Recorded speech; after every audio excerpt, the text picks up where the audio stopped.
மகளை serial prediction பாக்குறதுக்கு முன்னாடி யாராவது நம்ம சேனலுக்கு புதுசா வந்திருந்தீங்கன்னா நம்ம சேனலை சப்ஸ்கிரைப் பண்ணிக்கோங்க. விஜய் காவேரி சீக்கிரமா சேரணும் அப்படின்னு சொல்லிட்டு யாரெல்லாம் நினைக்கிறீங்களோ இந்த வீடியோக்கு ஒரு லைக் போட்டுருங்க. பாட்டி டிவோர்ஸ் பேப்பர் காமிச்சு சைன் போட சொல்றாங்க. காவேரி யோசிச்சுக்கிட்டே நின்றுட்டு இருக்காங்க. உடனே பாட்டி இருந்துகிட்டு, என்ன விஜய் வந்து சொன்னாதான் இதுல சைன் போட்டு கொடுப்பியா? விஜய் தான் உங்ககிட்ட சைன் வாங்க சொன்னான். அவன் தான் டிவோர்ஸ் பண்றதுக்கு முடிவு பண்ணிருக்கான். அவன் வந்து உங்ககிட்ட பேசி எப்படி சைன் வாங்கன்னு சொல்லி யோசிச்சுட்டு இருந்தான். அதனாலதான் நான் வந்திருக்கேன் அப்படின்னு சொல்லிட்டு பாட்டி சொல்றாங்க. உடனே காவேரி ஷாக்காய் நின்றுட்டு இருக்காங்க. காவேரி விஜய் பேசுனதான் யோசிச்சு பாக்குறாங்க. விஜய் மனசை நம்ம ரொம்ப காயப்படுத்திட்டோம், அதனாலதான் அவர் இப்படி ஒரு முடிவு எடுத்துட்டாரு. விஜய் முடிவெடுத்த பிறகு நாம ஏன் சைன் போடாம இருக்கணும், நாமளே சைன் போடலாம் அப்படின்னு சொல்லிட்டு காவேரி முடிவு பண்றாங்க. காவேரி சைன் போடுறதுக்காக போறாங்க. உடனே குமரனும் கங்காவும், காவேரி யோசித்து முடிவெடுடி, எதுக்குடி சைன் போடுற, சைன் போடாதடி அப்படிங்கிறாங்க. சாரதா இருந்துகிட்டு, அதெல்லாம் சைன் போடட்டும், அந்த பையனே வந்து காவேரியை விவாகரத்து பண்ணணும் முடிவு பண்ண பிறகு இனிமேலும் என்ன, காவேரி சைன் போட்டுட்டு அவ புது வாழ்க்கைய வாழ ஆரம்பிக்கட்டும் அப்படின்னு சொல்லிட்டு சாரதா சொல்லிக்கிட்டு இருக்காங்க. உடனே காவேரி சைன் போட போயிட்டு இருக்காங்க. போயிட்டு இருக்கும் போதே திடீர்னு மயக்கம் போட்டு விழுந்துடுறாங்க. உடனே சாரதா எல்லாருமே பார்த்துட்டு காவேரி என்னாச்சு என்னாச்சு அப்படின்னு சொல்லிட்டு பதறாங்க. இந்த நேரத்துல தண்ணி எடுத்துட்டு வந்து காவேரி முகத்துல தொளிக்கிறாங்க. ஆனா காவேரி எந்திக்கவே இல்ல. காவேரி எழுந்திருக்கவே மாட்டாடி. காவேரிக்கு என்னாச்சு அப்படின்னு சொல்லிட்டு சாரதா புலம்பிக்கிட்டு இருக்காங்க. எனக்கு என்னமோ காவேரிக்கு ஏதோ பிரச்சனை இருக்கு போலுக்கடி, காலையில கூட மாத்திரை எல்லாம் வச்சிருந்தால, அவன் நம்ம கிட்ட ஏதோ மறைக்கிறாடி அப்படின்னு சொல்லிட்டு சாரதாவும் பதறி போய் அழுதுகிட்டு இருக்காங்க. உடனே கங்கா, நீங்க ஒண்ணு பதறமா, அதான் அவங்க வந்து வண்டியை கூப்பிட்டு வரேன் சொல்லிருக்காங்கல்ல, கூப்பிட்டு வந்தோடனே நம்ம ஹாஸ்பிட்டல் காவேரி கூட்டு போலாம் அப்படின்னு சொல்லிட்டு கங்கா சொல்லிட்டு இருக்காங்க. குமரன் வண்டியை கூப்பிட்டு வர்றாங்க. கூப்பிட்டு வந்ததும் காவேரியை கூப்பிட்டு ஹாஸ்பிட்டலுக்கு கொண்டு போறாங்க. இங்க பாட்டியும் என்னாச்சு காவேரிக்கு, எதுக்காக அவன் மயக்கம் போட்டான்னு தெரியலையே அப்படின்னு சொல்லிட்டு பாட்டியும் பாத்துட்டு இருக்காங்க. உடனே நம்மனாலதான் அவளுக்கு ஏதாவது வந்துருச்சுன்னா பிறகு விஜய்க்கு தெரிஞ்சுன்னா விஜய் சும்மாவே விட மாட்டானே, இதே பெரிய பிரச்சனை ஆக்கிடுவானே அப்படின்னு சொல்லிட்டு பாட்டி யோசிச்சுட்டு இருக்காங்க. உடனே நம்மளும் ஹாஸ்பிட்டல் போகலாம், என்னன்னு தெரிஞ்சுக்கலாம் அப்படின்னு சொல்லிட்டு பாட்டியும் விஜயோட சித்தியும் வந்து ஹாஸ்பிட்டல் கிளம்பி போறாங்க. அங்க போயிட்டு, டாக்டர் இங்க பாருங்க டாக்டர், என் பொண்ணுக்கு என்ன ஆச்சுன்னு தெரியல, திடீர்னு மயக்க போட்டு விழுந்துட்டா அப்படின்னு சொல்லிட்டு சாரதா ரொம்ப பதட்டத்தோட சொல்லிக்கிட்டு இருக்காங்க. கொஞ்ச நேரம் வெளியில இருங்கம்மா, பார்த்து செக் பண்ணிட்டு சொல்றோம் அப்படின்னு சொல்லிட்டு டாக்டர் சொல்றாங்க. காவேரி செக் பண்ணும்போது காவேரி சரியா சாப்பிடவே இல்லை, அவங்களுக்கு ஹெல்த் வந்து சத்தே இல்லாத மாதிரி இருக்காங்க. உடனே டாக்டர் அவங்களுக்கு குளுக்கோஸ் போடுங்க அப்படின்னு சொல்றாங்க. இங்க சாரதா இருந்துகிட்டு டாக்டருக்கு வெளியில வந்ததும், டாக்டர் என் பொண்ணுக்கு என்ன ஆச்சு டாக்டர், எதுக்காக மயக்கம் போட்டா, அவளுக்கு எந்த பிரச்சனையும் இல்லை அப்படின்னு சொல்லிட்டு கேட்டுக்கிட்டு இருக்காங்க. கங்கா குமரன் எல்லாரும் கேக்குறாங்க. உடனே டாக்டர் இருந்துட்டு, பயப்படுற மாதிரி எதுவுமே இல்லம்மா, கன்சீவா இருக்கிற நேரத்துல நல்லா பாத்துக்கணும்னு உங்களுக்கு எல்லாம் தெரியாதா, இப்படியா சாப்பிடாம கொள்ளாம வச்சிருப்பீங்க, ஒரு கேர் எடுத்து பாத்துக்கணும்னு உங்களுக்கு தெரியாதா அப்படின்னு சொல்லிட்டு டாக்டர் சொல்லிட்டு இருக்காங்க. இப்போ லாஸ்ட் டைம் வரும்போது அவங்க ஹஸ்பண்ட் நான் சொல்லியிருந்தேனே, அவர் எதுவுமே சொல்லலையா, அவர் சரியாவே பாத்துக்க மாட்டாருன்னு நினைக்கிறேன், அதனாலதான் இந்த பொண்ணு அடிக்கடி ஹாஸ்பிட்டலுக்கு வந்துகிட்டு இருக்கு அப்படின்னு டாக்டர் சொல்றாங்க. உடனே சாரதா இருந்துட்டு, என்ன டாக்டர் சொல்றீங்க, கங்கா டாக்டர் என்ன சொல்றாங்க கங்கா அப்படிங்கிறாங்க. உடனே, என்னங்க உங்களுக்கு தெரியாதா, அந்த பொண்ணு கர்ப்பமா இருக்கிறாங்க, அந்த கர்ப்பமா இருக்கிற நேரத்துல அந்த பொண்ணை எப்படி கவனிச்சுட்டு இருப்பாங்க எல்லாரும், நீங்க இப்படி பாத்துக்கிட்டு இருக்கீங்க அப்படின்னு சொல்லிட்டு டாக்டர் சொல்லிட்டு இருக்காங்க. காவேரி கர்ப்பமா இருக்கிறாளா அப்படின்னு சொல்லிட்டு சாரதாவுக்கு ஷாக் ஆகுது. இங்க பாட்டி விஜயோட சித்தி எல்லாரும் நின்றுட்டு இருக்காங்க.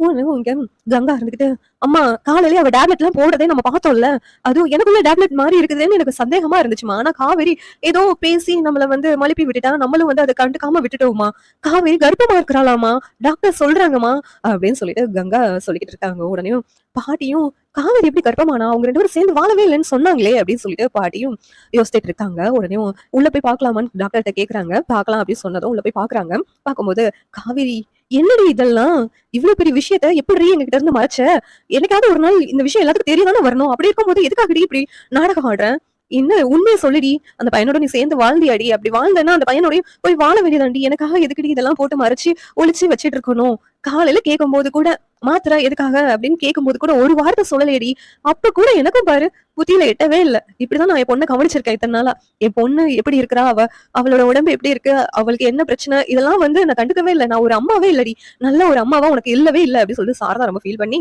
அழுதுகிட்டு இருக்காங்க. உனக்கு காவேரி இருந்துட்டு, அப்படியெல்லாம் சொல்லாதமா, நீ எனக்காக தான் யோசிச்சு ஒவ்வொரு தடவையும் முடிவெடுக்கிற, நீ நல்ல அம்மா இல்லைன்னா சொல்லாதமா அப்படின்னு சொல்லிட்டு காவேரி சொல்லிக்கிட்டு இருக்காங்க.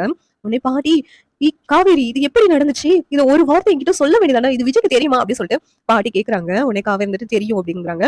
அப்படி இருக்கும்போது ஏன் நீங்க ரெண்டு பேருமே யார்கிட்டயும் சொல்லல, நீங்க ரெண்டு பேரும் யார்கிட்டயாவது சொல்லியிருந்தீங்கன்னா எவ்வளவு சந்தோஷமா இருந்திருக்கும், இப்படி ஒரு நல்ல விஷயம் நடந்திருக்கு, ஆனா இது எல்லாத்துக்கிட்டையும் இருந்து ஏன் மறைச்சிங்க அப்படின்னு சொல்லிட்டு பாட்டி ரொம்ப கோவமா கேட்டுட்டு இருக்காங்க. உடனே காவேரி இருந்துட்டு, அப்படி சொல்ற சுச்சுவேஷனே எனக்கு அமையலையே பாட்டி, என்ன சுத்தி ஃபுல்லா பிரச்சனை நடந்துட்டு இருக்கும்போது நான் யார்கிட்ட சொல்லி சந்தோஷப்பட முடியும், சொன்னாலும் சந்தோஷப்படுற மனநிலையில யார் இருக்கா அப்படின்னு சொல்லிட்டு காவேரி ரொம்ப ஃபீல் பண்ணிட்டு இருக்காங்க. எங்க வீட்டுக்கு கொள்ளு பேரம் வரப்போறான், இப்படி இருக்கிற நேரத்துல நான் வந்து உன்ட்ட டிவோர்ஸ்லாம் கேட்டு ரொம்ப கஷ்டப்படுற மாரி பண்ணிட்டேன் என்னை காவேரி. என்ன மன்னிச்சுடு காவேரி அப்படிங்கிறாங்க.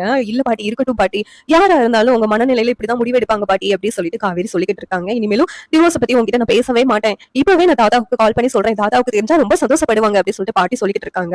பாட்டி தாத்தாவுக்கு கால் பண்றாங்க. கால் பண்ணோனே, "என்ன கல்யாணி அங்க போயிட்டு பெரிய பிரச்சனை பண்ணிட்டியா? இப்போ உனக்கு சந்தோஷமா? விஜய் இங்க இருக்காத நேரத்துல இப்படிலாம் பண்ணாதன்னு நான் சொன்னேன். இப்ப என்ன நடந்துச்சு?" அப்படின்னு சொல்லிட்டு தாத்தா கேக்குறாங்க. உடனே பாட்டி இருந்துகிட்டு, "ஒரு நல்ல விஷயம் தாங்க நடந்திருக்கு" அப்படிங்கிறாங்க. "என்ன நல்ல விஷயம்? என்ன விவாகரத்து நோட்டீஸ்ல காவேரி சைன் போட்டாளா?" அப்படின்னு சொல்லிட்டு தாத்தா கேக்குறாங்க. உடனே பாட்டி இருந்துட்டு, "இல்லங்க அத சொல்லல. காவேரி கர்ப்பமா இருக்கிறாங்க. நீங்க கொள்ளு பாட்டி தாத்தாவாக போறீங்க" அப்படி சொல்லிட்டு பாட்டி சொல்றாங்க. என்ன இதுதான் விஜய் எனக்கு சந்தோஷமான விஷயம் சொன்னானா? காவேரி கூப்பிட்டு வந்து நம்ம கிட்ட எல்லாம் சொல்லணும்னு நினைச்சுக்கிட்டு இருந்தான். ஆனா அதுக்குள்ள என்னென்னமோ நடந்துருச்சு அப்படின்னு சொல்லிட்டு தாத்தா ரொம்ப வருத்தப்பட்டு பேசிக்கிட்டு இருக்காங்க. உடனே பாட்டி, "இனிமேலும் காவேரி இங்க இருக்க வேண்டாங்க. நம்ம வந்து நம்ம வீட்டுக்கே கூப்பிட்டு போகலாம்" அப்படின்னு சொல்லிட்டு பாட்டி சொல்லிக்கிட்டு இருக்காங்க. உடனேவும், "சரி நான் விஜய்க்கு இப்பவே கால் பண்றேன். கால் பண்ணி வர சொல்றேன். வர சொல்லி நம்ம வந்து காவேரிய வீட்டுக்கு கூப்பிட்டு போயிரலாம்" அப்படின்னு சொல்லிட்டு தாத்தா சொல்றாங்க. "சரிங்க, நான் ஏதோ அவசரப்பட்டு முடிவெடுத்துட்டேன். இத விஜய்க்கு சொல்ல வேண்டாம். விஜய்க்கு தெரியாத மாதிரியே நீங்க பாத்துக்கோங்க" அப்படின்னு சொல்லிட்டு பாட்டி சொல்றாங்க. "சரி நான் சொல்ல மாட்டேன். நீ வந்து காவேரி வருத்தப்படுற மாதிரி இனிமேலும் பேசிக்கிட்டு இருக்காத. காவேரி சந்தோஷமா பாத்துக்கணும்" அப்படின்னு சொல்லிட்டு தாத்தா சொல்லிக்கிட்டு இருக்காங்க. "சரிங்க, இனிமேல என் கொள்ளு பேரன் வரத்தாண்டிக்கும் காவேரியை தாங்குவேன்" அப்படின்னு சொல்லிட்டு பாட்டி ரொம்ப சந்தோஷமா சொல்லிக்கிட்டு இருக்காங்க. உடனே பாட்டி போனை வச்சிடுறாங்க. வச்சுட்டு இங்க வந்துட்டு சாரதா கிட்ட, "இனிமேலும் காவேரி இந்த வீட்டுல இருக்க வேண்டாம். நாங்க எங்க வீட்டுக்கு கூட்டு போறோம். எங்க கொள்ளு பேரன் வர்ற வரைக்கும் காவேரியே தாங்க நாங்களே தாங்கி பாத்துக்குவோம். இனிமேலும் கஷ்டப்படலாம் விட மாட்டோம்" அப்படின்னு சொல்லிட்டு பாட்டி சொல்லிக்கிட்டு இருக்காங்க. சாரதா ரொம்ப சந்தோஷப்படுறாங்க.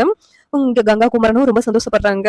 காவேரி பாட்டிக்கும் ரொம்ப சந்தோஷம். இதனால என் பேத்தி மனசுக்குள்ளே புழுகிக்கிட்டு அவ்வளவு கஷ்டப்பட்டுக்கிட்டு இருந்தா, இப்பதான் என் பேத்தி வாழ்க்கையில ஒரு நல்ல இது நடக்க போகுது அப்படின்னு சொல்லிட்டு பாட்டி ரொம்ப சந்தோஷப்படுறாங்க.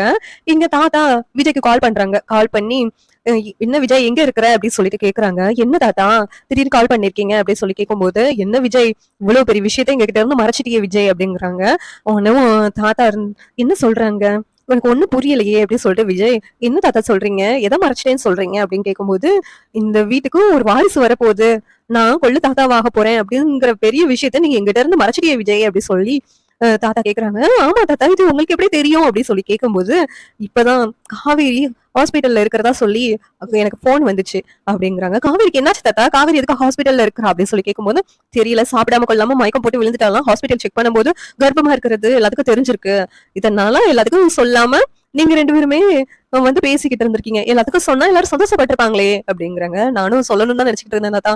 அத காவேரி கூப்பிட்டு வந்து சொல்லலாம்னு நினைச்சேன். அது சிச்சுவேஷன் தான் அமையாம போயிடுச்சு தாத்தா" அப்படின்னு சொல்லிட்டு விஜய் சொல்லிக்கிட்டு இருக்காங்க. உடனே தாத்தா இருந்துகிட்டு, "இனிமேலும் காவேரி அங்க இருக்க வேண்டாம். நம்ம வீட்டுக்கு கூப்பிட்டு வந்துரலாம். அதனால பாட்டிக்கிட்டயே நான் பேசிட்டேன். பாட்டியும் சரின்னு சொல்லிட்டா. இனிமேல் நீ எங்க இருக்கிற? இப்ப உடனே கிளம்பி வா. நம்ம நம்ம காவேரியை நம்ம வீட்டுக்கே கூப்பிட்டு வந்துரலாம்" அப்படி சொல்றாங்க. உடனேவும் விஜய் இருந்துகிட்டு, "இத்தனை நாளா நானும் சொல்லிக்கிட்டு இருந்தேன். கர்ப்பமா இருக்கிறத சொல்லிடலாம்ன்ட்டு. இந்த காவேரி ரொம்ப பிடிவாதமா இருந்துட்டா. இப்ப எப்படியோ தெரிஞ்சது. எப்படியோ தாத்தாவும் பாட்டியும் மனசு மாறி வீட்டுக்கு காவேரியை கூப்பிட்டு வர்றதுக்கும் சம்மதிச்சுட்டாங்க. இப்ப ரொம்ப சந்தோஷமா இருக்கு. இப்பவே கிளம்பலாம்" அப்படின்னு சொல்லிட்டு விஜய் வந்து முடிவு பண்றாங்க. விஜய் ரொம்ப சந்தோஷமா இருக்கிறாங்க. காவேரியை வீட்டுக்கு கூப்பிட்டு வர போறோம் அப்படின்னு சொல்லி சந்தோஷப்பட்டு ஊருக்கு திரும்பி வர்றாங்க. எங்க தாத்தாவும் பேரனோட வாழ்க்கை இனிமேல் நல்லா இருக்க போகுது அப்படின்னு சொல்லிட்டு ரொம்ப சந்தோஷப்பட்டுட்டு இருக்காங்க. காவேரியும் விஜயோட சேர்ந்து வாழ போறோம் சொல்லி ஒரு பக்கம் சந்தோஷப்பட்டு இருக்காங்க. இது சரி எப்படி நல்லா இருக்கும் நீங்க நினைக்கிறீங்கன்னு கமெண்ட் பண்ணுங்க. இந்த வீடியோ பிடிச்சிருந்தா லைக் பண்ணுங்க, ஷேர் பண்ணுங்க, சப்ஸ்கிரைப் பண்ணுங்க. தேங்க்யூ.